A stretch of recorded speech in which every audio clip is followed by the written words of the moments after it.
आप देख रहे हैं आवाज उप की। चलिए देखते हैं उत्तर प्रदेश की फटाफट बड़ी खबरों को। यूपी ग्लोबल इन्वेस्टमेंट समिट 2026 युवाओं के लिए नौकरियों की बाढ़।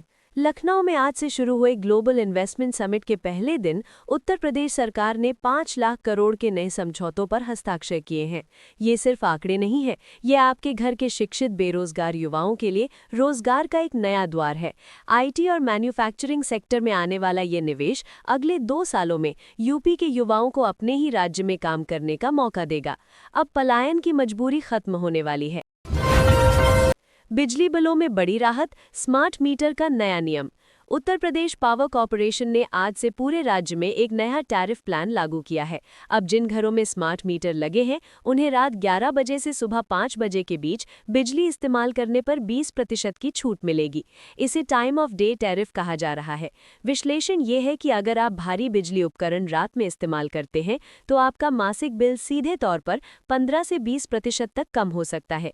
ये मध्यम वर्ग की बचत के लिए एक बहुत बड़ा कदम है। राम मंदिर दर्शन, नई हाईटेक बुकिंग प्रणाली शुरू। अयोध्या में उमड़ रही भारी भीड़ को देखते हुए आज से प्रशासन ने एक नया डिजिटल स्लॉट सिस्टम अनिवार्य कर दिया है। अब आपको अपनी यात्रा से पहले ऐप पर स्लॉट बुक करना होगा। इसका मतलब ये है कि अब आपको घंटों लंबी लाइनों में नहीं लगना पड़ेगा। प्रशासन का ये कदम बुजुर्गों और बच्चों के लिए बड़ी राहत लेकर आया है, ताकि आपकी आस्था और सुविधा के बीच संतुलन बना रहे। यूपी बोर्ड परीक्षा 2026 नो स्ट्रेस पॉलिसी लागू। शिक्षा विभाग ने आज एक ऐतिहासिक फैसला लिया है। इस बार यूपी बोर्ड की परीक्षाओं में ओपन बुक सेक्शन को शामिल किया जा रहा है। इसका मकसद छात्रों को रटने की क्षमता को नहीं, बल्कि उनके तर्क को परखना है। शब्दों में शिक्षा का मतलब बोझ नहीं, बल्कि बोध होना चाहिए। अभिभावकों के लिए ये खबर उनके बच्चों के मानसिक स्वास्थ्य के नजरिए से बहुत महत्वपूर्ण है। यमुना एक्सप्रेसवे और पूर्वांचल एक्सप्रेसवे पर नई टोल दरें। अगर आप आज राजसेन एक्सप्रेसवे पर सफर करने वाले हैं, तो अपनी जेब थोड़ी और ढीली करनी होगी। सरकार ने टोल दरों में 5 से 7% की बढ़ोतरी की है। हालांकि अच्छी खबर यह है कि फास्टैग 2.0 का इस्तेमाल करने वालों को कैशबैक की सुविधा दी जाएगी। सरकार का तर्क है कि इस पैसे का उपयोग सड़कों की सुरक्षा और एक्सीडेंट रिस्पॉन्स सिस्टम को बेहतर बनाने में किया जाएगा। मिलावटखोरों पर डिजिटल स्ट्राइक। उत्तर प्रदेश खाद्य सुरक्षा विभाग ने आज पूरे राज्य में एक नया पोर्टल लॉन्च किया है।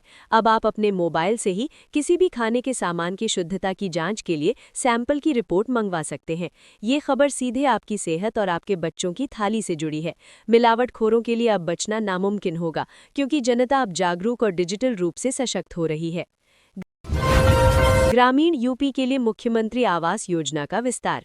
आज कैबिनेट बैठक में 2 लाख नए ग्रामीण परिवारों को पक्का घर देने की मंजूरी दी गई है। ये सिर्फ ईंट पत्थर का मकान नहीं है, बल्कि उन गरीब परिवारों के लिए सम्मान की बात है जो पीढ़ियों से कच्चे मकानों में रह रहे थे। विश्लेषण ये है कि सरकार चुनाव से पहले ग्रामीण वोट बैंक को साधने के साथ साथ सबको छत के वादे को पूरा करने की दिशा में बढ़ रही है। यूपी पुलिस का सेफ सिटी अभियान, 500 नए कैमरे। महिलाओं की सुरक्षा को लेकर आज लखनऊ, कानपुर और नोएडा में सेफ सिटी प्रोजेक्ट का अगला चरण शुरू हुआ। 500 नए एआई लैस कैमरे लगाए जा रहे हैं, जो संदिग्ध गतिविधियों को पहचानकर तुरंत कंट्रोल रूम को अलर्ट भेजेंगे। ये तकनीक आपके शहर को सुरक्षित बनाने के लिए है, ताकि हमारी बहन बेटियां बिना किसी डर के घर से बाहर निकल सके।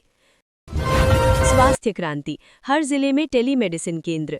यूपी के सुदूर गांव में रहने वाले लोगों के लिए आज बड़ी खबर आई है। अब आपको बड़े इलाज के लिए लखनऊ या दिल्ली भागने की जरूरत नहीं होगी। हर जिले के प्राथमिक स्वास्थ्य केंद्रों को बड़े अस्पतालों के विशेषज्ञों से वीडियो कॉल के जरिए जोड़ दिया गया है। ये तकनीक और स्वास्थ्य सेवा का वो मिलन है जिसकी जरूरत भारत के आम आदमी को दशकों से थी। मौसम का मिजाज, कड़ाके की ठंड और स्कूलों की छुट्टी। पश्चिमी विक्षोभ के कारण अगले 48 घंटों में यूपी के कई जिलों में भारी शीतलहर और कोहरे का अलर्ट जारी किया गया है। प्रशासन ने एहतियात के तौर पर कक्षा 8 तक के स्कूलों को अगले 3 दिनों तक बंद रखने का आदेश दिया है। ये खबर हर उस माता पिता के लिए जरूरी है जो अपने बच्चों की सुरक्षा और सेहत को लेकर चिंतित हैं।